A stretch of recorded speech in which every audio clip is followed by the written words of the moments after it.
कमर सीधी कर लें। एक बार फिर परम पूज्य गुरुदेव के द्वारा सारे विश्व को उद्घाटित किए गए गायत्री मंत्र, जो कि सूर्य देवता की साधना का मंत्र है,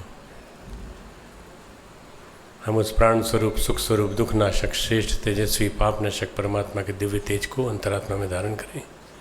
वह परमात्मा हमारी बुद्धि को सन्मार्ग की ओर प्रेरित करें। आइए हमारे साथ साथ बोले। ओम भूर्भुवः स्वाहा तत्सवितुर्वरेण्यं भर्गो देवस्य धीमहि धियो यो नः प्रचोदयात्। ओम गुरुर्ब्रह्मा गुरुर्विष्णु गुरुरेव महेश्वरः गुरुः साक्षात् परब्रह्म तस्मै श्री गुरुवे नमः। अखण्डमण्डलाकारं व्याप्तं येन चराचरं तत्पदं दर्शितं येन तस्मै श्री गुरुवे नमः। मातृवत् लालित्री च पितृवत् मार्गदर्शिका नमोस्तु गुरुसत्तायै श्रद्धा प्रज्ञायुता च श्रद्धा प्रज्ञायुता च। हमारे बीच आज विराजमान नजीबाबाद, बरेली, मेरठ, बुलंदशहर, मुरादाबाद, इन 5 उपजोनों के 16 जिले के कार्यकर्ता, देवी स्वरूपा बहनों, देवतुल्य भाइयों और कार्यकर्ता अकेले नहीं आए हैं, बहनों को भी साथ लेके आए हैं। ये बहुत खुशी की बात है कि आए, जितनी बहनें काम करती हैं उनके साथ साथ उनको भी लेके आए। उनके साथ साथ हमारे 9 दिवसीय सत्र के भागीदार साधकों, आपको भी कुछ नया सुनने को मिलेगा आज। और आज सुबह से लेकर शाम तक आप देखेंगे कि शांति कुंज जो युग तीर्थ है, गायत्री तीर्थ है, उसको परम पूज्य गुरुदेव ने कितने महान उद्देश्यों के साथ स्थापित किया था। मैं आपको थोड़ा इतिहास में ले चलता हूँ पीछे। 1983-84 की बात बताता हूँ आपको। हम लोग सब गोष्ठी में बैठे हुए थे, हमारे सब बड़े भाई जितने बैठे हैं हम सब, और गोष्ठी में गुरुदेव ने कहा कि भाई अब ये जो बगीचा है इसके पौधे वौधों को उखाड़ दो, यहाँ पर टिन शेड बनाएंगे। मैं बड़ा आश्चर्यचकित हो गया, क्योंकि पौधे लगाने में मेरी बड़ी भूमिका थी। मैं हिमालय पे गया था, मैं बहुत बड़ी बड़ी नर्सरीज़ में जाके मैंने पौधे लाए, बड़े सुंदर सुंदर पौधे लाए। मतलब सुंदर से मतलब मेरा ये है कि वह अजीबोगरीब तरह के भी थे, और बागवानी का मुझे शौक़ रहा था शुरू से, तो वो यहाँ मटेरियलाइज़ करने का मौका मिला। गुरुदेव ने कहा भाई अच्छे से अच्छे पौधे लगाओ। जब उन्होंने कहा तो लगाए। अब उन्होंने कहा इनको उखाड़ दो, उखाड़ के टिन शेड बनाओ यहाँ पर। तो मैं बड़ा दुखी हुआ। मैंने कहा गुरुदेव ये तो कहीं और लगा लें, टिन शेड कहीं और बना लीजिए, आपके पास तो इतनी बड़ी जगह है। गुरुदेव ने कहा भाई यहीं बनेगा, ये यहीं बनेगा। ये जहाँ आज टिन शेड बने हुए दोनों, इसी की बात थी। यहाँ पहले गैरेज बना हुआ था, गैरेज के दोनों तरफ कुंज बने हुए थे, कुंज के दोनों तरफ जड़ी बूटियाँ लगी हुई थी और ढेर सारे ऑर्नामेंटल प्लांट्स थे। उन्होंने कहा मेरी आवाज़ से, मेरे इस आदेश से कोई असहमत हो तो उठ के चला जाए। अब उनके सामने उठने की हिम्मत तो किसी की नहीं होती थी, पर मैं तो उठ के चला गया सीधा। उनको उठा, प्रणाम किया और नीचे माता जी के पास जाके बैठ गया। मैंने कहा माता जी ऊपर तो गड़बड़ हो रही है, पौधा सारे के सारे पौधे उखाड़े जा रहे हैं। माता जी ने कहा बेटा शांत रहो, मैं समझाऊंगी, शाम को जाऊंगी तो मैं समझाऊंगी, तुम शांति से बैठो, चलो चाय पियो। चाय पिलाए माता जी ने।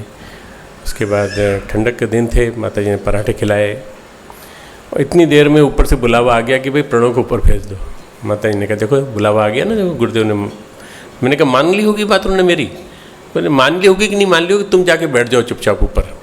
मैं गया ऊपर, तो गुरुदेव ने कहा तुमको दिखाई नहीं देता, हजारों लोग दूर दूर से आ रहे हैं, न जाने कहाँ से आ रहे हैं, यहाँ तो जगह कम पड़ जाएगी, इसलिए टी शर्ट बनाना ज़रूरी है।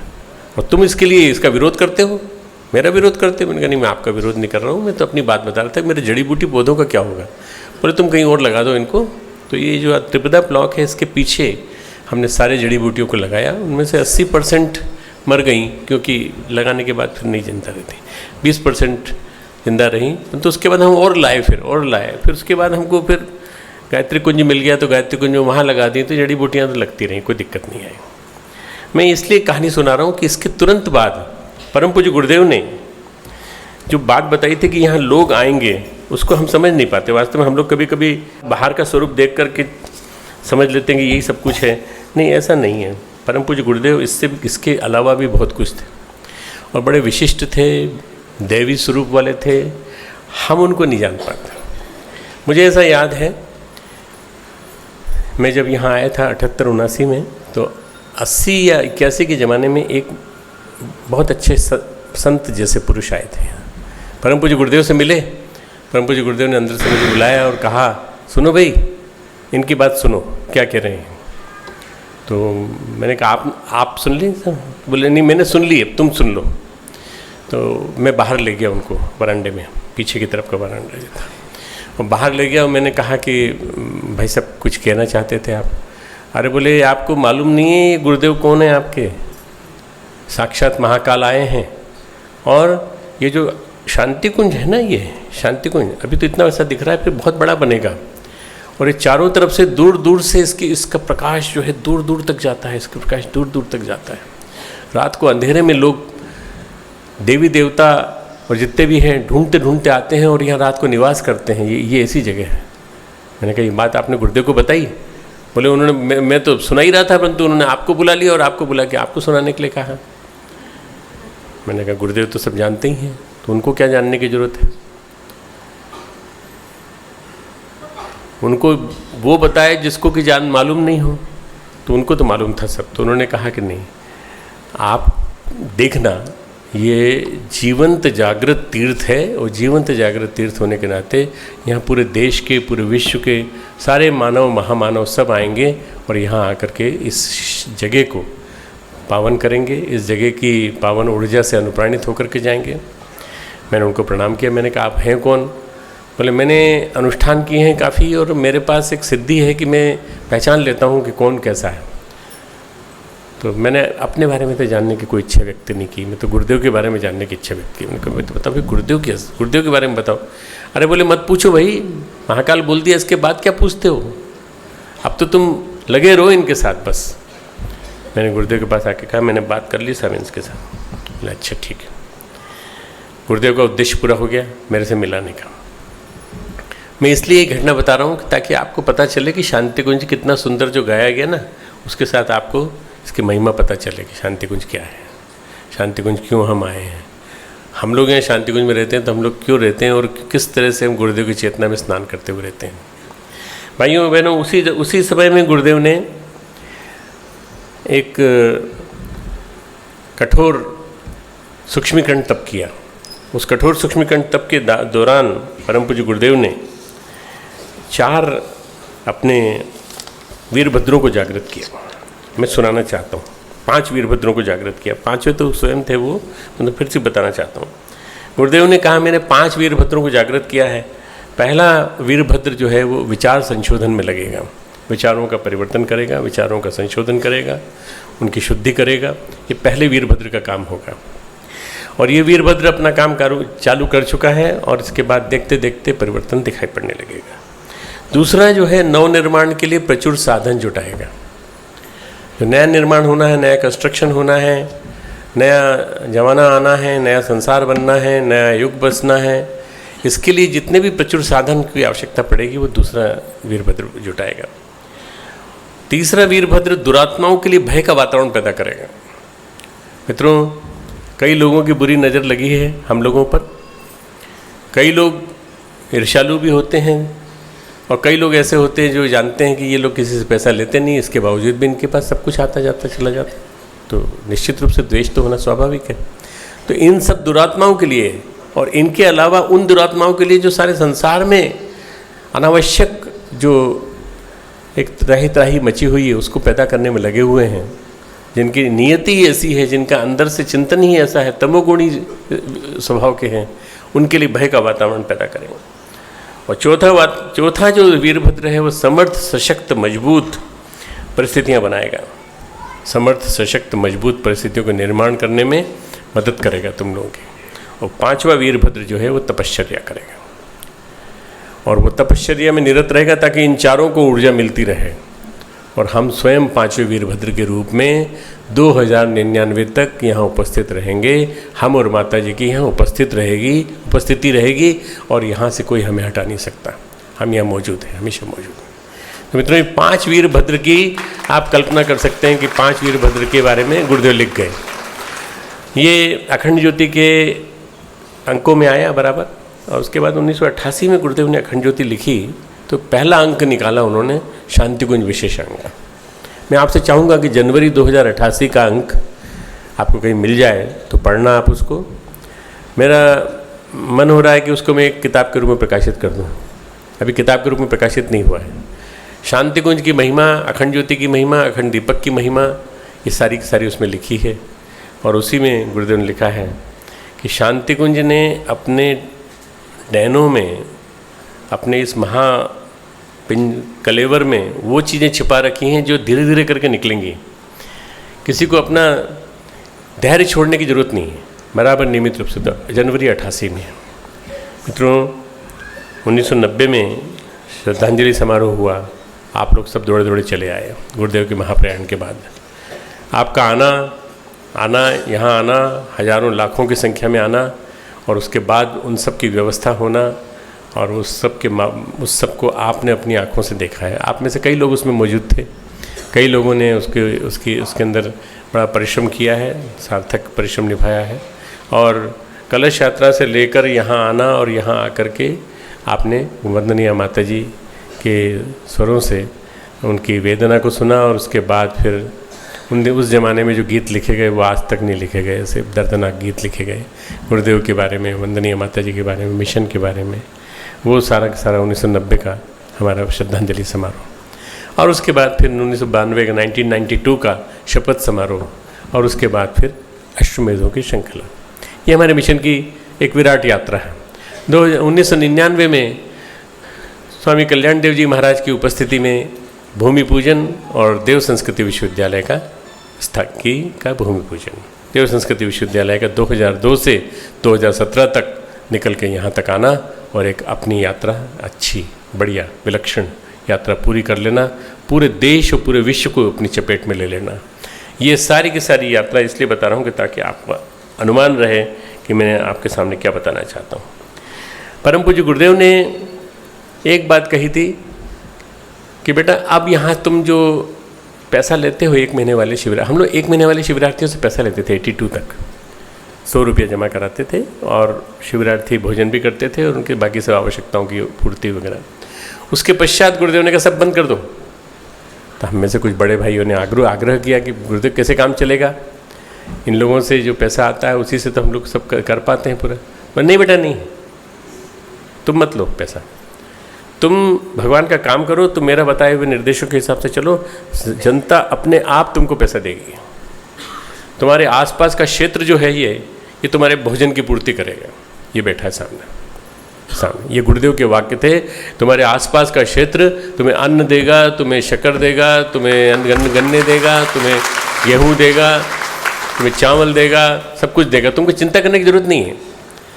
तुम्हें जब ब्राह्मण के स्तर का काम करना है तो ब्राह्मण के स्तर का काम करते चले जाना बस, और ये पैसा लेना बंद कर दो। अब जो इच्छा से पैसा दे वो तो ठीक, नहीं तो किसी को बोलो भी मत। कहीं अन्नदान की पेटी भी मत रखो, ये पैसे के धन दान की पेटी भी मत रखो, अंशदान की पेटी भी मत रखो। बस जिसको देना इच्छा से स्वेच्छा से दे दे, जमा कर दे। मित्रों उसके बाद से आज तक हम चले आ रहे हैं। नया निर्माण कितना कर दिया आपने देख लिया। हमने करीब 150 करोड़ का निर्माण करके दिखाया। हमको पैसे की आज तक कमी नहीं पड़ी, पैसे की आज तक कमी नहीं पड़ी। ये लीला है परम पूज्य गुरुदेव की, ये पूरे परम पूज्य गुरुदेव की लीला है। इसको समझना बहुत जरूरी है कि गुरुदेव ने कहा था ये आसपास का क्षेत्र पूर्ति करेगा। एक अचानक याद आती है स्वामी विवेकानंद की। स्वामी विवेकानंद बहुत सारा पैसा लेके आए थे अपनी शिष्याओं के साथ 1893 में। तो उन्होंने आने के बाद फिर मीटिंग करी। 1895 तक बैठ करके उन्होंने एक संघ बनाया, और उसके बाद उन्होंने संघ बनाने के बाद उन्होंने कहा इसका नाम होगा रामकृष्ण मिशन। अध्यक्ष बनाए राखाल महाराज, और सब कुछ हुआ। इसी बीच क्या हुआ कि वो पैसा जमा हुआ, तो जमा हुआ होने के बाद उसका वॉल्यूम पता चला कि बहुत बड़ी अमाउंट आई। स्वामी विवेकानंद ने कहा कि इसके लिए इससे हम बेलूर में मठ बनाएंगे, बेलूर मठ। तो उन्हीं दिनों कलकत्ता में प्लेग फैल गया, एक महामारी के रूप में। हैजा भी फैला पहले, फिर उसके बाद प्लेग फैल गया, और प्लेग फैलने की वजह से स्वामी विवेकानंद को सबके सामने आना पड़ा। और आने के बाद उन्होंने कहा कि सारा के सारा जो हम पैसा जमा करके लाए हैं अमेरिका से, और हम बनाना चाहते थे एक मठ, अब मठ नहीं बनाएंगे, ये सारा पैसा हम आपके लिए खर्च करेंगे। जितने लोग आप आए हैं आपके लिए पूरा के पूरा ये पैसा हम लगा देंगे, सबके घर बनाएंगे। जिसके घर में बच्चे नहीं रहे, संतानें नहीं रहीं, उनके लिए हम आवश्यकता की पूर्ति के लिए जो भी हो सकता है वो करेंगे। अनाथ बच्चों को हम पिता देंगे, अनाथ बाल पिताओं को हम बच्चे देंगे। इस तरह से उन्होंने कहा। इतना सुनते ही उस ज़माने में बांग्लादेश के रूप में बटा नहीं था, पूरा बंग क्षेत्र, पूरे बंग क्षेत्र के सारे श्रेष्ठी लोग, बड़े बड़े रईस लोग स्वामी विवेकानंद के पास आए। बोले महाराज आप पैसा लेके आए हैं तो आप मठ बनाइए ना, आपको तो वो काम करना है, ये काम हमें दीजिए, कितने पैसे लगेंगे, कितनी राशि लगेगी आप बताइए, सारा के सारा हम पूरा करेंगे। स्वामी विवेकानंद ने कहा कि तुम्हारे लोग स्वयं सेवा नहीं कर पाएंगे, स्वयं सेवक का काम हमें करने दो, पैसा तुम दो। पैसा उन लोगों ने दिया और राशि उन्होंने दी।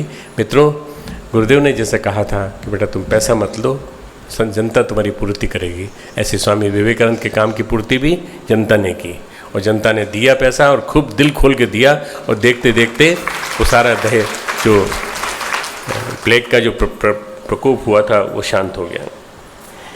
जितनी गुरुद्वारों की स्थापना होती है वो भी ऐसी होती है मित्रों। गुरुद्वारे जो है उसके आसपास का क्षेत्र सींचता है गुरुद्वारों को। सिख धर्म में ये परंपरा है कि वहाँ लंगर चलेगा तो मुफ्त का चलेगा, वहाँ कोई पैसा नहीं देना है किसी। स्वेच्छा से कुछ देना चाहे तो उनमें डाल सकता है। गुरु ग्रंथ साहब के बाहर जो रखा हुआ है तिजोरी। मैं जाता हूँ अक्सर, इधर पंजाब जाता हूँ, हरियाणा जाता हूँ, चंडीगढ़ जाता हूँ, तो मैं एक पांवटा साहब गुरुद्वारा पड़ता है, पांवटा साहब, ये देहरादून से करीब 40 किलोमीटर आगे है, यमुना नदी के किनारे है। और वहाँ पर गुरु गोविंद सिंह जी करीब 20-22 वर्ष रहे। उनकी टोटल उम्र उनकी गुरु गोविंद सिंह जी की 52 ईयर्स थी बस, उसमें 20-22 साल वो वहाँ रहे। और उन्होंने वहाँ रह कर के युद्ध कला में भी लोगों को प्रवीण किया, बहुत कुछ किया, कवि सम्मेलन भी आयोजित करते थे, और गुरु ग्रंथ साहब का भी निर्माण वहीं किया उन्होंने। मैं यहाँ से जाता हूँ तो मैं वहाँ बैठता हूँ और कल्पना करता हूँ कि जब गुरु ग्रंथ साहब का उच्चारण यहाँ होता होगा गुरु जी के माध्यम से, और गुरु गोविंद सिंह जी जिनका 350 साल इस साल हम मना रहे हैं, पूरे देश में मना रहे हैं 350 साल। गुरु गोविंद सिंह जी जब यहाँ कवि सम्मेलन करते होंगे तो कैसा लगता होगा। मैं अनुभव करता हूँ, उसको अनुभव करता हूँ। कई बार मुझे अंदर से ऐसा लगता है जैसे वो मुझे उस समय की बातें सुनाई पड़ रही, 400 साल 350 साल पुरानी बातें सुनाई पड़ रही। फिर उसके बाद में गुरु ग्रंथ साहब को मत्था टिकाता हूँ, और उसके बाद में लंगर में भोजन करके फिर आगे बढ़ता हूँ। ये मेरा एक क्रम नियमित रूप से है इधर से जाने के बाद। मैं इधर से यमुनानगर की तरफ से नहीं जाता। कई बार हमारे सरसावा वाले हमारे भाई जो हैं नाराज़ हो जाते हैं कि हमारे सामने से नहीं निकलते। मैं उनके सामने से नहीं निकल पाता, तो उनका उद्घाटन नहीं कर पाता। तो सुरेश के लिए मेरे को जाना पड़ा, विशेष रूप से सुरेश भाई के लिए मेरे को सरसभा होते हुए जाना पड़ा, क्योंकि उनका उद्घाटन करना था उसका। पर मैं वास्तव में इधर से जाता हूँ क्योंकि ये मेरे लिए रास्ता बहुत बढ़िया है। मित्रों, ये सब बातें मैं इसलिए बता रहा हूँ ताकि आपको पता चले कि गुरुद्वारे पूरे के पूरे देश में इसी के माध्यम से पूरे होते हैं। और गुरुद्वारों की जो पूर्ति होती है उसमें सब तरह का सामान आता है, भोजन भी आता है, कपड़े भी आते हैं, कई तरह की चीज़ें आती हैं। हमें जीजी जो हैं सुबह से लेकर शाम तक यहाँ चढ़ाए जाने वाले सामान का विभाजन करती हैं, और उसके बाद उन कपड़ों को पूरे के पूरे शांति कुंज से जुड़े हुए जितने केंद्र हैं हमारे, 108 से ज़्यादा हमारे केंद्र हैं, उपजोन हैं, जोन हैं, वहाँ पर रहने वाले, और हमारे आंवलखेड़ा, मथुरा और तपोभूमि, यहाँ जितने भी हमारे कार्यकर्ता हैं उनके लिए कपड़ों की पूर्ति साल की एक बार में उन सब के माध्यम से कर देती हैं। पूरा सब यहाँ चला, जो आया वो सब बट गया पूरा। दोनों हाथ उलीचिए यही सयानो काम। कबीरदास जी ने कहा है कि नाव में पानी भरे और आपके घर में ज़्यादा आ जाए घर में, तो दोनों हाथ से बांटो, दोनों हाथ से बांटो, दोनों हाथ से बांटो। मित्रों, हम लोगों ने बांटा है, हम लोगों ने दिया है, प्यार से आप लोगों के बीच में गए हैं और आप लोगों ने हमको एक्सेप्ट किया है, हमने आपके प्यार को एक स्वीकार किया और हमने आपके यहाँ भोजन किया। आपने हमारे यहाँ आकर के हमको भोजन कराया। यहाँ आकर के हमें याद आता है अम्बरीश राठी जी यहाँ बैठे हुए हैं, बैठे हैं राठी जी पीछे। राठी जी हमारे देव संस्कृति विश्वविद्यालय के बच्चों को भोजन कराते हैं और समय समय पे मेरे पास कान में आके बोलते हैं, भाई साहब बहुत मेहनत की बच्चों ने, आप कहें तो खीर बनवा दूँ आज शाम को। मैं कहता हूँ बनवा दो, चलो ठीक। बहुत प्यार से बच्चों को खिलाते हैं और बच्चे प्यार से हमारे रहते हैं। भाइयों बहनों, ये जो जितनी भी बातें मैं बता रहा हूँ इसलिए बता रहा हूँ कि आपको ये पता चले गुरुदेव की अपेक्षा क्या थी। प्यार लो, प्यार बांटो, प्यार लो, सम्मान दो, सम्मान लो, पर उसके बाद उसको बांटो, जन जन के बीच में बांट दो। गुरुदेव की सबसे बड़ी अपेक्षा हमसे थी, उसको बांट दो। तुम्हारी जनता तुम्हारी देख रेख करेगी, जनता तुम्हारा ध्यान रखेगी। जनता जब तुम्हारा ध्यान रखेगी तो तुमको किसी की चिंता करने की जरूरत नहीं है, सब अपने आप होता चला जाएगा। हमारे आसपास के 16 जिले हमारा ध्यान रखते हैं, इसलिए हम लोग आप सबका और पूरे देश का, पूरे विश्व का ध्यान रख पाते हैं और उनको हम भोजन करा पाते हैं। परम पूज्य गुरुदेव अब सूक्ष्म रूप में काम कर रहे हैं, अशरीरी रूप में काम कर रहे हैं। 5 वीरभद्रों के द्वारा राजनेताओं, धन कुबेरों, धर्म दिग्गजों, कलाकारों, लेखकों, वैज्ञानिकों, इन सब के माध्यम से और बड़े बड़े NGOs जो बन के निकल के अच्छे अच्छे काम करते हुए निकल रहे हैं। हमें दैनिक जागरण में और अमर उजाला में रोज़ नई नई कहानियाँ आती हैं जिसमें कि न जाने किसके मन में प्रेरणा आई कि हमको एक जंगल बनाना चाहिए, तो उसने जंगल खड़ा कर दिया। 10 साल, 15 साल, 20 साल उसी काम में लगा रहा और अच्छे अच्छे निर्माणात्मक, सृजनात्मक प्रयोजन के लिए उसने काम खड़े कर दिए। तो ये जो चीज़ें हैं हमारे उत्तराखंड में हो रही हैं, पूरे देश में भी हो रही हैं, सब जगह हो रही हैं। जो अच्छे अच्छे काम हैं वो कहीं रुक नहीं रहे, भले ही लाइट में नहीं आ रहे हो, प्रकाश में ना आ रहे हो, परंतु ये अच्छे अच्छे काम जो हो रहे हैं ये सारे के सारे परम पूज्य गुरुदेव की सूक्ष्म चेतना लोक मंगल में लगाने का कार्य उनको कर रही है। हमारे लिए एक ही काम रह जाता है, आप सब के लिए, हम सब के लिए और हमारे यहाँ बैठे हुए हैं जितने भाई बहन उनके लिए एक ही काम रह जाता है। जागृत आत्माओं को परम पूज्य गुरुदेव के निर्देशानुसार युग धर्म का परिपालन करना पड़ेगा। अगर हम जागृत हैं, सोए हुए हैं तो जाग जाएं। उत्तिष्ठत जागृत प्राप्य वरान निबोधत, उठो जागो रुको मत। तो सोए हुए हैं तो जाग जाएं और जाग गए हैं तो फिर लग जाएं, चल पड़े तो फिर लक्ष्य तक पहुँचें। लक्ष्य हमारा क्या है? परम पूज्य गुरुदेव के संदेश को घर घर पहुँचाना, घर घर में जाकर खटखटाना दरवाज़ा, सामान्य जनों को चेतावनी देना। समय बदल रहा है, नया युग आ रहा है और इसके लिए आपको भी बदलना पड़ेगा। हम तो बदल गए, आप भी बदल जाइए। घर घर जाके खटखटाने का काम आपको करना है, केवल यही नहीं बल्कि पूरे देश में। बहुत सारे संवैधानी हमारे यहाँ से, हमारे इन 5 उप जोनों में से भी निकले हैं। मुझे बड़ी प्रसन्नता है जब मुझे जोन प्रमुख ने बताया, हमारे यहाँ के जोन समन्वयक ने बताया, यहाँ से निकलने वाले बहुत सारे स्वयंसेवकों ने बहुत बड़ा काम किया। सबसे बड़ा काम जो किया है, गंगा की सफाई के काम में लग कर के यहाँ से लेके और वहाँ तक, बांकुरा तक, गंगा सागर के पहले तक के हिस्से तक जाके उन्हें दोनों किनारों को सर्वे किया। सर्वे करने के बाद सफाई करवाई, गंगा प्रज्ञा दल बनाए और आज हम इस स्थिति में खड़े हैं 3 साल बाद कि हमसे कोई पूछे कि आपने गंगा के क्षेत्र में क्या किया, तो हम छाती ठोक के कह सकते हैं हमने सबसे बड़ा कंक्रीट काम किया है कि जनता को जागरूक किया। जो बाकी लोग जिनको काम दिया गया वो गुफाओं में चिंतन कर रहे हैं, मनन कर रहे हैं, और जो उसके सरकारी अधिकारी हैं वो सब के सब सो रहे हैं, परंतु हम नहीं सोएंगे, हम तो बराबर लगे रहेंगे। हमारे अपने परिजन यहीं से निकले हैं और मैं ओमपाल जी और उदय सिंह और इन सब का खूब धन्यवाद देता हूँ कि इन लोगों ने बहुत काम किया, बहुत मेहनत की है। इनके साथ साथ पूरा यहाँ का दल गया है हमारा, और इस दल ने जगह जगह जाके काम किया। तो हमको अच्छे रचनात्मक कामों को जन जन तक के बीच में पहुँचाना पड़ेगा। समय बदल रहा है, जल्दी से जल्दी बदलें, तेज़ी से बदलें। अपने को आपको जागृत रखना है, तो अपने आप को जागृत रखने के लिए भी आपको साधना, स्वाध्याय, संयम, सेवा, गुरुदेव के बताए हुए 4 सूत्र हैं, उनका पालन करना है।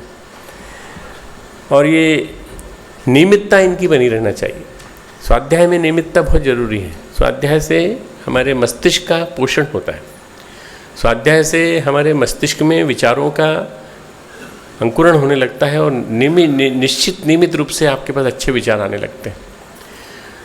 स्वाध्याय से आपके चिंतन में जो साधना के माध्यम से जितनी अच्छी चीज़ें बैठी हैं वो मल्टीप्लाई होती हैं, अंकुरित होती हैं।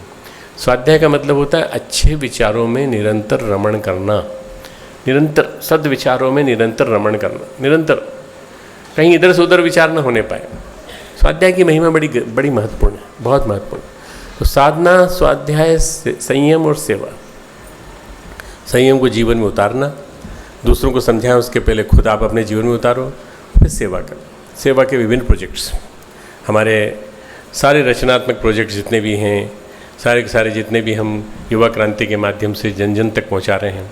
इस वर्ष को विशेष रूप से युवा क्रांति का उत्तरार्ध वर्ष घोषित किया है और इसकी पूर्णाहुति अगले साल हम लोग नागपुर में करेंगे 27, 28, 29 की तारीखों में, जनवरी की तारीखों में, वसंत पंचमी के बाद। तो उस तारीख तक, सितंबर के बाद हमारे यहाँ से 4 ज्ञान रथ निकलेंगे। शांतिकुंज से नहीं, ये निकलेंगे कोने कोने से।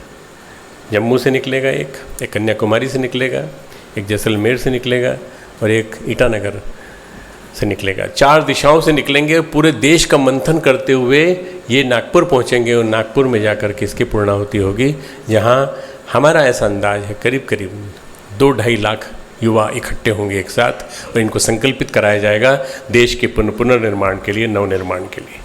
ये हमारा इस वर्ष का संकल्प है। इस संकल्प में आप कितना भागीदारी कर सकते हैं? युवा का निर्माण जो है वो बाल्यकाल से हो जाता है, गर्भकाल से हो जाता है। गर्भ पूजन संस्कार हमारे यहाँ से चालू हुआ तो कई सरकारों ने अपने यहाँ अपना लिया। हमारे यहाँ के डॉक्टर गायत्री जी ने उसको साइंटिफिक रूप में डिपिक्ट किया और उसके बाद उसके पावर पॉइंट बनाए, जगह जगह भेज दिए, सब जगह भेज दिए। अच्छा ज्ञान, सद्ज्ञान बांटने के लिए होता है।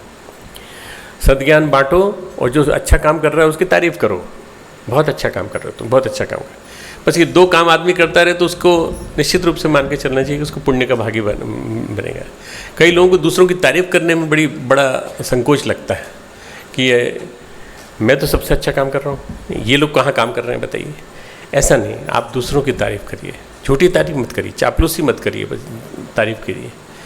गायत्री जी के द्वारा ओम सेरेमनी के माध्यम से गर्भ संस्कार, पुंसवन संस्कार को इतना प्रचारित किया गया है कि अब जगह जगह इसकी, मैं तो देख के आया हूँ, दक्षिण भारत तक पहुँच गया है, मध्य भारत तक, और उसके बाद इधर गुजरात, राजस्थान और इधर उत्तर प्रदेश, सब जगह।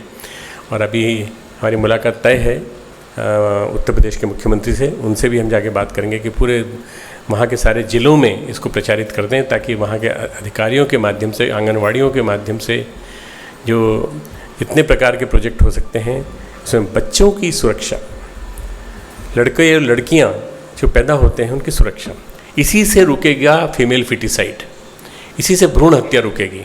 तो ये एक काम ऐसा है जो कि सेवा के रूप में किया जा सकता है। दूसरा है मित्रों, इसके बाद जब बच्चा बड़ा होता है तो वो माँ के घर में आने के बाद, उसके बाद निकलता है, तो उसके बाद उसको हम अन्नप्राशन कराते हैं, विद्यारंभ कराते हैं। इन सब संस्कारों को प्रचारित करना और उसको प्रचारित करने के बाद उसको फिर बाल संस्कार शाला से जोड़ देना। जब वो पढ़ने के योग्य हो जाए, 3, 4, 5 साल का हो जाए, तो संस्कारों के माध्यम से उसको जोड़ने की कोशिश करना है। तो भ्रूण कलल से चालू हुआ एक शुक्राणु जब निषेचित करता है एक डिंबाणु को, तो उस समय लाखों शुक्राणु भागते हैं, पर उनमें से कुछ ही सक्सीड कर पाते हैं, सफल हो पाते हैं।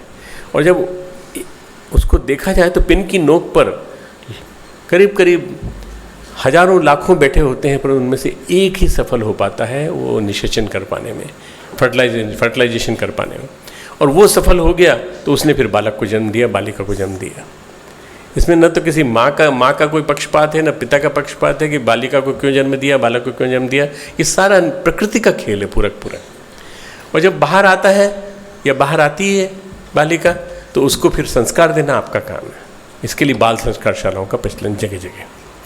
बाल संस्कार शाला चलेंगी तो 6-7 साल तक चलेंगी, 8 साल तक चलेंगी, 9 साल तक चलेंगी। उसके बाद कैसे चलें बाल संस्कार शाला? बाल संस्कार शाला मित्रों बहनों आप चला सकते हैं, आप चला सकते हैं। आपका काम क्या है? भोजन बनाना। भोजन बनाने के पश्चात आपके पास जो समय बचता है वो 2 घंटे 3 घंटे का समय आप अपने मोहल्ले के बच्चों को बुलाइए और बच्चों को संस्कार दीजिए। गाइड बुक है बाल संस्कारशाला की, उस गाइड बुक के हिसाब से पूरा पढ़ाते रहिए बच्चों को। आप देखते रहिए, बच्चे ऐसे प्राणवान निकलेंगे कि देखते देखते हमारा आने वाला भविष्य बनता चला जाएगा।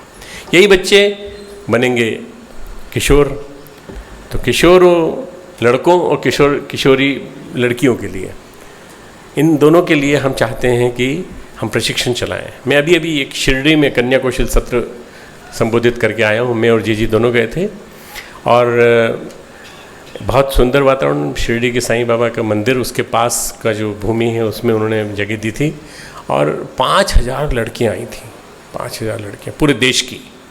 और वो जो सीख के गई हैं उसके बाद उन्होंने जो अपनी बुराइयाँ छोड़ी हैं, उसके बाद जो उन्होंने अच्छाइयाँ ग्रहण की हैं, उसके माध्यम से लगता है कन्या कौशल पूरे देश में हर प्रांत में कम से कम 1 या 2 होना चाहिए। तो आने वाले 2-3 वर्षों में हम जरूर करेंगे कन्या कौशल से। कन्या अच्छी निखर गई तो एक घर, जिस घर में जाएगी वो सबको बना देगी, पति को बना देगी, पिता को बना देगी, माँ को बना देगी, सास ससुर को बना देगी, बहन को बना देगी, सबको बना देगी। एक नारी को बनाने का मतलब ये है कि पूरे परिवार का निर्माण कर लेना। परिवार जो है प्रजातंत्र की सबसे छोटी इकाई है। इस प्रजातंत्र की छोटी इकाई को तैयार करने का काम आपका और हमारा है। इसी तरह से युवा कौशल सत्र से आरंभ करने का मेरा मन है कि भाई युवा भी भटक जाता है इसी उम्र में। तो 12 से लेकर 18 साल की उम्र के जो बच्चे हैं, इनको बड़े युवाओं के साथ में जोड़ करके इनके लिए युवा कौशल सत्र, उसकी रूपरेखा मैं अपने युवा प्रकोष्ठ वाले भाइयों से कह रहा हूँ कि आप बनाएं। तो फिर उसको भी हम सारे देश में आयोजित करेंगे, युवा कौशल सत्र और कन्या कौशल सत्र। इसके माध्यम से आप देखिएगा कि क्रांति आ जाएगी, एक बदलाव आ जाएगा पूरा का पूरा। और बदलते हुए समाज में देखते देखते परिवर्तन की हवा बहने लगेगी। तो ये आपको सेवा की दृष्टि से किए जाने वाले कुछ कामों में से कुछ महत्वपूर्ण काम है जो आपको करना है। इसके बाद हम जो युवा सत्र करते हैं, युवा कौशल सत्र करते हैं, उसके बाद फिर बड़े बड़े आयोजन, कार्यकर्ताओं के प्रशिक्षण आयोजन ये हम करें और उसके बाद कार्यकर्ताओं को प्रशिक्षित करें, जगह जगह निकालें। तो इससे हमारी जो है ना जवानी तैयार हो जाएगी। और जवानी में अगर हमने 8-10 लाख, 10 लाख, 20 लाख, 15 लाख, 20 लाख, 25 लाख ऐसे युवा तैयार कर दिए, तो मुझे पूरी उम्मीद है मेरे मित्रों कि इस मिशन को आने वाले 1000 साल तक कोई नहीं रोक पाएगा। इसके रथ को, अश्वमेध के रथ को कोई नहीं रोक पाएगा, चलता चला जाएगा। ये युवा अपनी अगली पीढ़ी तैयार करेंगे, फिर अगली पीढ़ी तैयार करेंगे। तो आज जो हम लोग बोल रहे हैं यही बात वो लोग भी कहेंगे और देखते देखते परिवर्तन का क्रम आगे बढ़ता जाएगा। तो सेवा का जो प्रोजेक्ट है उसमें हमारे बहुत सारे कार्यक्रम हैं, जिसमें गंगा जलाभिषेक है, भागीरथी जलाभिषेक है अभियान। उसके बाद फिर हमारा वृक्ष गंगा अभियान है, उसको भी हमको क्रियान्वित करना है। ये सारे के सारे प्रोजेक्ट्स और घर घर जाकर के आंदोलन को क्रियान्वित करना। इतने सारे गांव हैं, इन गांवों को बदलना, इन गांवों को व्यसन मुक्त बनाना, स्वावलंबी बनाना, सेवा भावी बनाना, श्रेष्ठ बनाना, ये अपने को अपना कार्य होना चाहिए। तो इसके लिए हम कितना कर सकते हैं, जहाँ जहाँ आपकी क्षमता हो वहाँ आप चाहें आप करें। गुरुदेव चाहते हैं कि हम ज्ञान योगी की तरह सोचें जैसे ज्ञान योगी सोचता है।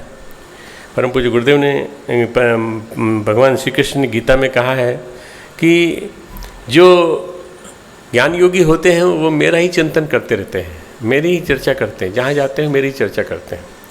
तो मैं उनको क्या देता हूँ, ददामि तम बुद्धि योगम, मैं उनको बुद्धि योग देता हूँ। ये बुद्धि योग बड़ा गजब का है, श्रद्धा से जुड़ा हुआ है। और बुद्धि योग वो वाली बुद्धि वाला योग नहीं है जो खतरनाक वकीलों वाली बुद्धि होती है। आप में से कोई वकील हो तो बुरा मत मानना।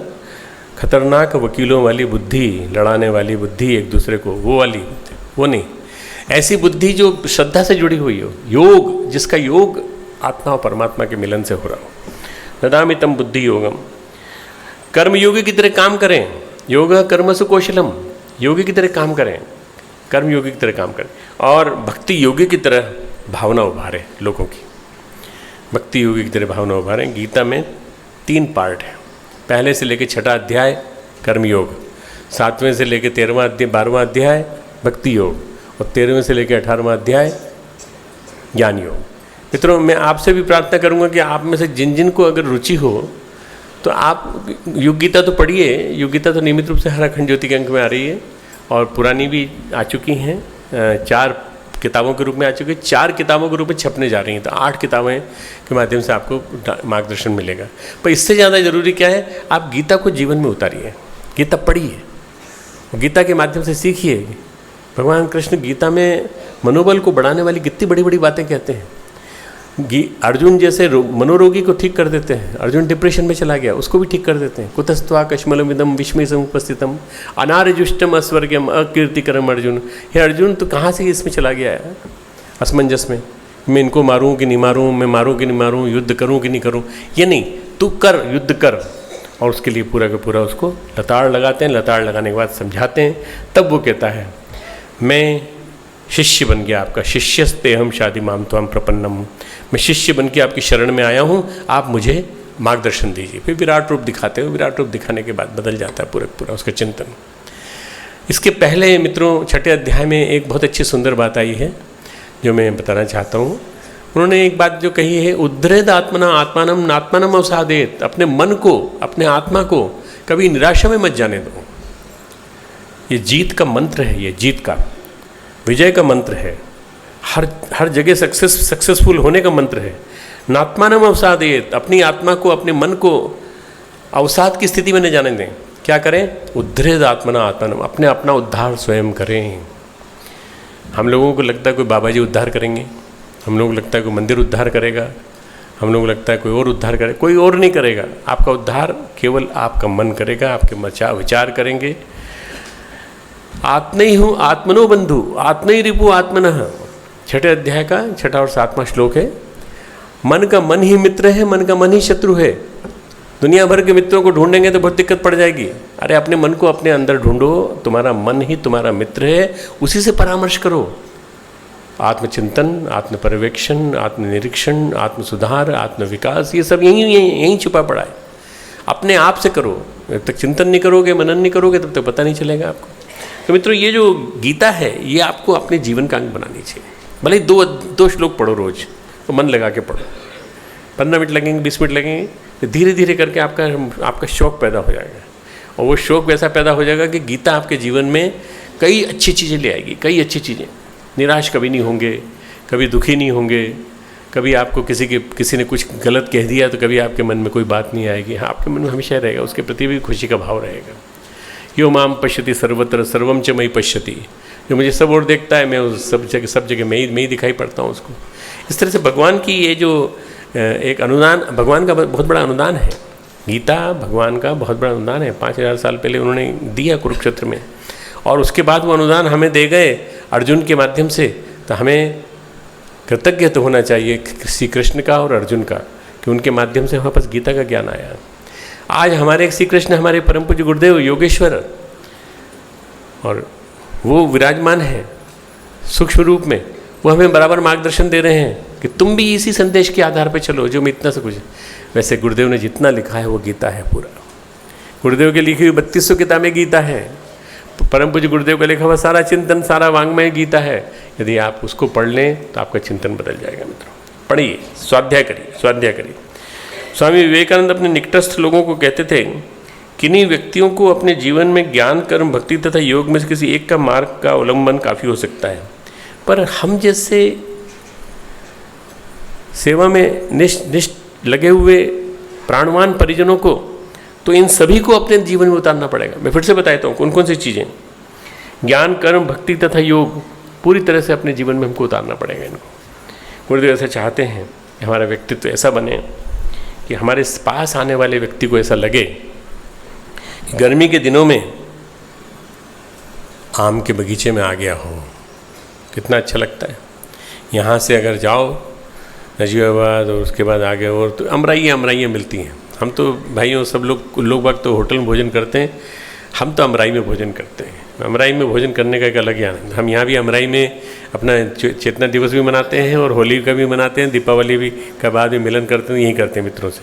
अमराई हमारे पास बहुत है। यहाँ पे आम के बगीचे हैं, कुछ दिक्कत। ऐसा लगे कि गर्मी के दिनों में आम के बगीचे में आ गया हो, ठंडक लग रही है। आहा, मैं जिनके पास आया हूँ, आप ऐसे बन जाइए कि आपको मिलकर ये लगे कि आम के बगीचे में आ गया मैं, और चंदन वृक्षों के उद्यान में आ गया। खुशबू ही खुशबू, गुणों की खुशबू आपके अंदर से निकले और वो उसको ये महसूस हो।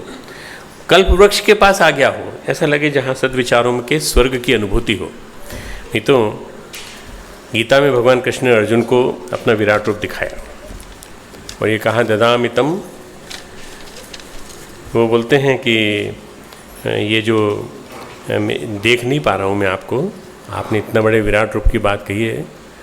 बोले दिव्यम ददामि ते चक्षु, तुझे दिव्य चक्षु देता हूँ, बस तू इसको ले और इसके माध्यम से देख। देखिए धृतराष्ट्र के भी उनके साथ है, कृष्ण को उन्होंने नहीं देखा, उनको दिखाने के लिए संजय को निमित्त बनाया गया। संजय को वेद व्यास ने दिव्य दृष्टि दी ताकि वो संजय धृतराष्ट्र को टेलीविज़न टॉवर से डायरेक्ट आने वाली जो महाभारत की रूपरेखा है वो समझा सके पूरी। तो बेचारा वो अंधा, जन्मांध और मोहांध दोनों, जन्म से भी अंधा और मोह में भी अंधा। और साथ में उसके वो भी हैं, विदुर भी हैं, भीष्म पितामह भी हैं, सब कुछ हैं, पर उसके साथ साथ 2-3 लोग और हैं।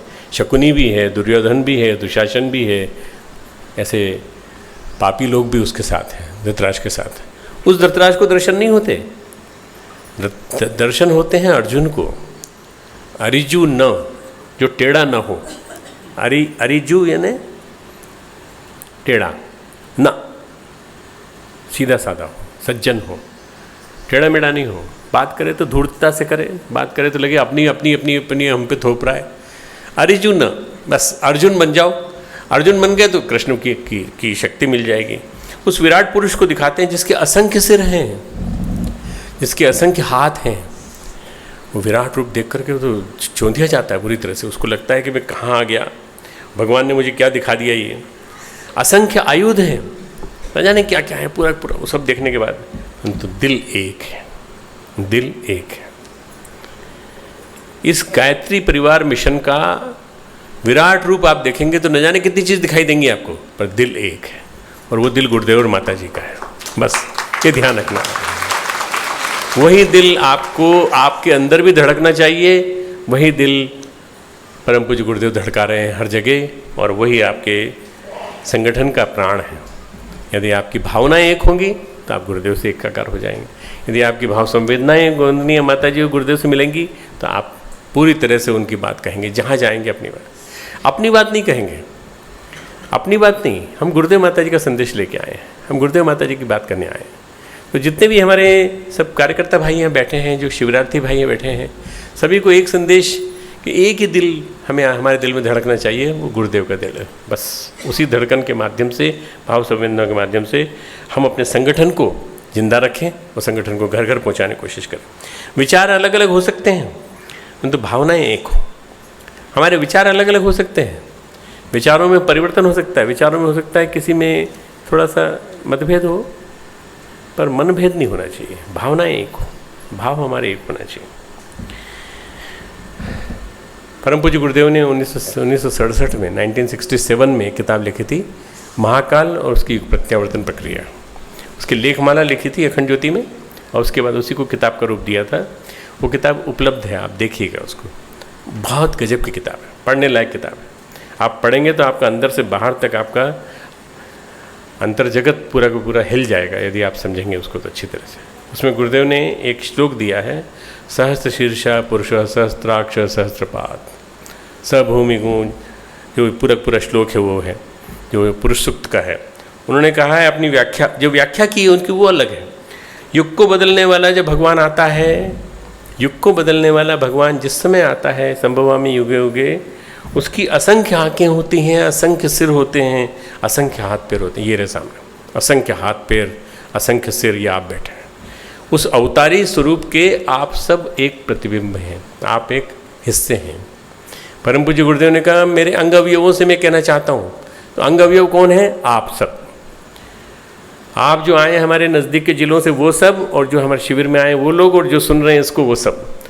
ये जितनी भी बातें हैं ये मित्रों जब आपको समझ में आएंगी तब पता चलेगा कि आप कितने महत्वपूर्ण व्यक्ति हो। कितने गुरु आए, कितने साधु आए, कितने संत आए, कितने अभी भी जिंदा हैं, चल रहे हैं। 8,000, 8 लाख 9 लाख साधु गुरु घूम रहे हैं पूरे देश में, कथा कर रहे हैं, सब कर रहे हैं। किसी ने ये कहा कि भाई आप हमारे अंग अवयव हो, आप हमारे हाथ हो, आप हमारे पोरुए हो, आप हमारी आँख हो, आप हमारे कान हो। किसी ने कहा? किसी ने नहीं कहा। केवल एकमात्र परम पूज्य गुरुदेव ने कहा, आप हमारे सब कुछ हो, आप ही हमारे अंग अवयव हो और आपकी वजह से हम। इसलिए ये बात आप ध्यान में रखना, सहस्त्र शीर्षा पुरुषः सहस्त्राक्ष सहस्त्रपाद। सारे सहस्त्र सिर, सहस्त्र हाथें, सहस्त्र हाथ, सहस्त्र बाहुएं, परंतु इसके बावजूद भी उसका हृदय एक है, दिल एक है। और हमारा युग निर्माण संगठन ही वो भगवान है। हमारा युग निर्माण का जो संगठन है, परम पूज्य गुरुदेव ने कहा था, बेटा तुम इस संगठन को ये मान लो कि भगवत सत्ता का रूप है ये। एक लाइन उस समय की लिखी हुई 66-67 की अखंड ज्योति को बताना चाहता हूँ। उन्होंने कहा कि कल की अवतार आ चुका है। कल के अवतार के 3 भाग हैं। 10वां अवतार कल की अवतार आ चुका है, जिसके 3 भाग हैं। पहला भाग है जिसको रामकृष्ण परमहंस और विवेकानंद ने पूरा किया, उन लोगों को तैयार किया, उस साहित्य को जन्म दिया और उस चिंतन को जन्म दिया जिसके माध्यम से हजारों सन्यासी बनते चले गए, परिवाजक बनते चले गए। और रामकृष्ण परमहंस ने वो परिवर्तन की श्रृंखला को दक्षिणेश्वर से भाई, तो उससे इतने लोग, न जाने कितने लोग तो फांसी पर चढ़ गए, न जाने कितने लोग स्वतंत्रता संग्राम में भागीदार बन गए। दूसरा पक्ष, उसका दूसरा जो हिस्सा है वो है, उन्होंने कहा, परम पूज्य गुरुदेव ने लिखा है कि दूसरा हिस्सा जो है वो है महर्षि रमन और श्री अरविंद।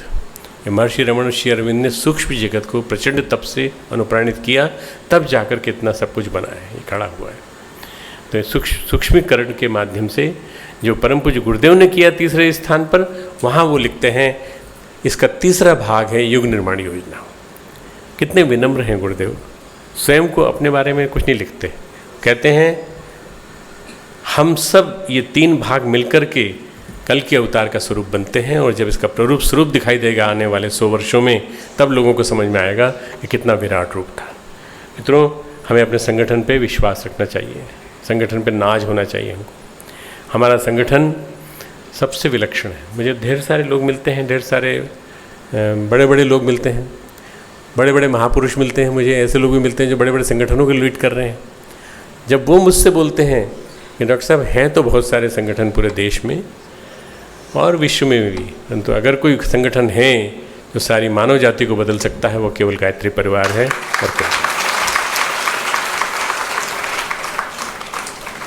इस वर्ष हमें अपने चारों ओर स्थित युवा पीढ़ी के लाखों भाई बहनों को युग पुरुष के परम मंगलकारी विचारों को जोड़ना है। आपका पहली ड्यूटी है कि परम मंगलकारी विचारों से जोड़िए गुरुदेव के। बस एक को विचार से जोड़ दिया तो आपने एक प्रकार से बहुत बड़ी सेवा कर दी। मित्रों, हमने इस वर्ष एक नया अभियान चालू किया है, इस गुरु पूर्णिमा से चालू कर रहे हैं, 9 जुलाई से। 9 वर्षीय मातृशक्ति श्रद्धांजलि नवसृजन महापुरुष शरण। 9 वर्षीय मातृशक्ति श्रद्धांजलि नवसृजन महापुरुष शरण। वंदनीय माता जी की शताब्दी 2026 में पूरी होने के आ रही है। उनके जन्म को 1926 में जन्म हुआ था, 2026 में उनके जन्म के 100 वर्ष पर। हम उसको बहुत बड़े व्यापक रूप में नहीं, हम उसको पूरे भारत में मनाएंगे, पूरे भारत में, पूरे विश्व में मनाएंगे। और उनके जन्म को मनाने के लिए हम अभी से 3-3 साल के 3 हमने खंड बांटे हैं। 3 साल का पहला खंड 2017, 2018, 2019, फिर 2020, 2021, 2022, फिर 23, 24, 25, ऐसे 3 खंड। अखंड ज्योति के मई, जून, जुलाई, इन 3 अंकों को आप देखिएगा। और प्रज्ञा अभियान पाक्षिक का अभी वर्तमान अंक आया है, इसको देखिएगा। इसी को क्रमशः रूप में आगे जारी किया है, तो आगे फिर आप देखेंगे और भी डिटेल में दिया जा रहा है। सारे उसके जितने पक्ष प्रैक्टिकल हो सकते हैं उसमें दिए गए हैं कि साधना, उपासना, आराधना, युवा शक्ति, मातृशक्ति, नारी शक्ति और परिजन, आत्मीय परिजन हमारे, इन तीनों के लिए क्या क्या प्रोग्राम होंगे, सारे कार्यक्रम उसमें दिए हैं। 9 साल तक ये कार्यक्रम चलेगा। और साधना कोई बहुत बड़ी नहीं, 5 माला रोज जो आप करते हैं, उसके अलावा 5 माला रोज केवल माता जी के लिए, वंदनीय माता जी के लिए, केवल मिशन के विस्तार के लिए, केवल आप सबकी आंतरिक जगत की शुद्धि के लिए। और उसके साथ साथ मंत्र लेखन, थोड़ा सा, कुछ नहीं, ज़्यादा नहीं, 11 मंत्र लेखन और आत्मबोध, तत्वबोध की साधना। ये कुछ चीज़ें हैं जो उसमें दी हुई हैं। अखंड ज्योति आप पढ़ लीजिएगा, आपके पास पहुंच गई होगी मई जून की, मई की अखंड ज्योति तो पहुंच ही गई होगी कम से कम। और उसको पढ़ के आए होंगे आप, या पढ़ते रहते होंगे नियमित रूप से। पढ़ते हैं कि नहीं सब लोग नियमित रूप से? पढ़ते हो कि नहीं आप लोग? हमारे सामने केवल सिर हिला रहे हैं बस, बाकी पढ़ते हैं ना सब पढ़ते हैं। पाक्षिक पढ़ते हैं कि नहीं बताइए? तो अगर ये पढ़ेंगे तो आपको पता चलेगा वास्तव में कि क्या मिशन का वर्तमान रुख है। 9 साल का महापुरुष ऋण है और 3-3 साल के 3 फेजेज़ में बनेगा, और 3 साल के 3 फेजेज़ में बनने के पश्चात पूरा होगा तो उस समय 2026 आ जाएगा। वंदनीय माता जी की महाशताब्दी की जन्म की शताब्दी, अखंड दीपक की जन्म शताब्दी। अखंड दीपक भी 1926 में जलाया गया था। 20 जनवरी 1926 को जलाया गया था परम पूज्य गुरुदेव के द्वारा, और 20 जनवरी को जो जलाया गया था उसी अखंड दीपक के सामने गुरुदेव ने जो तप चालू किया, उसी तप का प्रताप है कि वो 24 साल से लेकर 27 साल तक जलता रहा निरंतर, और उनका अखंड जप चलता रहा निरंतर, क्योंकि 3 साल उनको जेल भी जाना पड़ा। तो उन्होंने जो 27 साल तक का जो महापुरुषण किया, उसके बाद उन्होंने गायत्री तपोभूमि की स्थापना की, पर अखंड दीपक जलता रहा। अखंड दीपक की प्राण ऊर्जा में परम पूज्य गुरुदेव की चिंतन चेतना और भाव संवेदनाएं समाई हुई हैं। वो अखंड दीपक यहाँ स्थापित है। पहले मथुरा में रहा, फिर शांति कुंज आया, और उसके 100 साल पूरे हो जाएंगे। ऐसे अखंड दीपक की 100 साल की शताब्दी वर्ष मनाने के लिए 2026 का पूरा साल, 2026 का पूरा साल। तीसरा है श्री अरविंद की जो सिद्धि दिवस का अवतरण जो उनके 24 नवंबर को हुआ था, वो उसका भी ये 100 साल पूरे होने को जा रहे हैं। 1926 में हुए थे, उसके बाद वो मौन में चले गए थे, फिर 1950 में उन्होंने शरीर छोड़ दिया। मित्रों, ये महापुरुषों से जुड़े हुए सारे संकल्प हैं जो हमने आपको बताए। परम पूज्य गुरुदेव, परम वंदनीय माता जी जुड़े हुए संकल्प हैं, और आपको, अपनों को, अपने आत्मीयों को हम क्या धन्यवाद दें कि आप हमें गेहूँ ला के देते हो, आप हमें शक्कर ला के देते हो, आप हमें चावल ला के देते हो। हम तो ये कहेंगे कि भैया आप जो है अपना मानते हो, अपना मानते रहना, और ज़्यादा से ज़्यादा अधिक से अधिक लोग यहाँ आएँ, उन सब की पूर्ति आप करते रहना, यही आपसे अपेक्षा है। खूब खूब मंगल करें।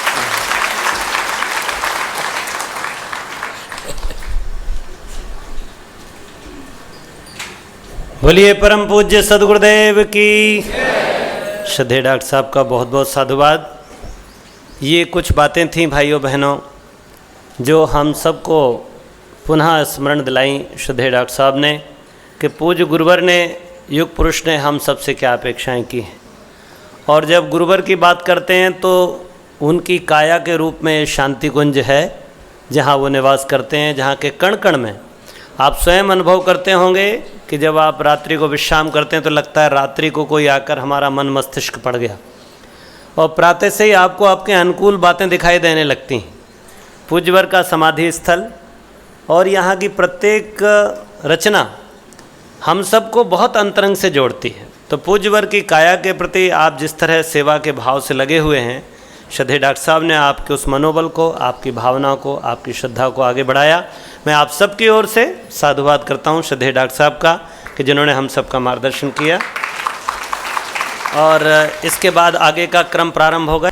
तो आइए श्रद्धेय डॉक्टर साहब को हम विदा करते हैं, और सब मिलकर के उस परम सत्ता को, गुरु सत्ता को प्रणाम करते हैं। ओम नमो स्तवनन्ताय सहस्रमूर्तये सहस्रपादाक्षिशिरोरुबावे सहस्रनामे पुरुषाय शाश्वते सहस्रकोटि युगधारिणे नमः। सहस्रकोटि युगधारिणे